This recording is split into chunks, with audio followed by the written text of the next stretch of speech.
সাধারণ যারা ভোটার তারা তো ভয়ে ভোট দিত।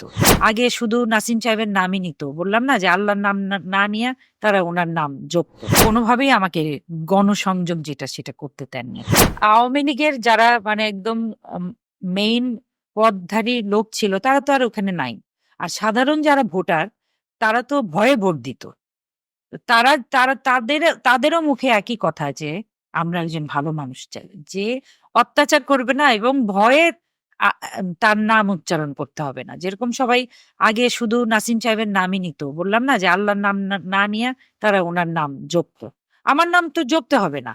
আমি তাদের ভালোবাসার তা মানে ওখানকার সন্তান, আমি ওখানকার যুব সম্প্রদায়ের মা, ওখানকার আমি চাচি, ওখানকার ফুপু, আমি তাদের মানুষ, আমি তাদের লোক। তো সেখানে তাদের তাদের ভালোবাসা দলমত নির্বিশেষে সবার ভালোবাসা অর্জন করা আমার লক্ষ্য এবং আমার বিশ্বাস।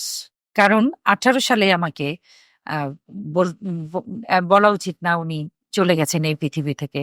নাসিম সাহেব উনি আমাকে ঢুকতেই দেন নাই। কোন দিক থেকেই ঢুকতে দেন নাই। তো অথচ উনি আমাকে বলেছেন যে আ মানে তুলা যখন উঠতে থাকে তখন ২-১ টা রেণু আশেপাশে উল্টে কিছু হয় না।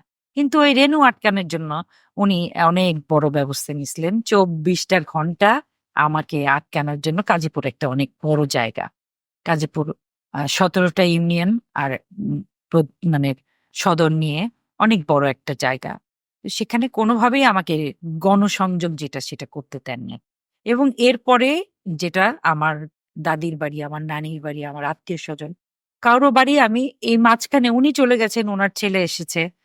তখনও আমি ঢুকতে পারিনি। ঢুকতে পারিনি আমার বংশের শেষ মুরব্বি আমার বাবার চাচি মারা গেছেন, তার লাশ আমি দেখতে যেতে পারিনি। এবং আ কখনো, কখনো মানে একটুখানি মনের ইচ্ছা পূরণ করার জন্য আমি গাজীপুরে টাচ করে বগুড়া চলে যেতাম। তখনও মানে বলা হতো যে আমার চাচারা ফোন করে বলতেন যে, "মা আইসো না। আসলে মানে বাড়িতে খুব অসুবিধা হবে।" যে আমি খুব নরম-সরম মানুষ। কিন্তু আমি খুব মানে জিদ্দি। আমাকে যত প্রতিরোধ করা হবে, যত আটকানোর চেষ্টা করা হবে, তত আমার আমার মানে পরিকল্পনা, আমার সমস্ত কিছু আরো বেড়ে যাবে। আমি গাজীপুরের মানুষ হয়ে কাজ করে দেখাবো ইনশাল্লাহ যে রাজনীতি কোনো খারাপ কাজ না এবং সব রাজনীতিবিদরা ভুল কাজ করে না। আমি কখনোই রাজনীতিবিদ হয়ে উঠতে চাই না।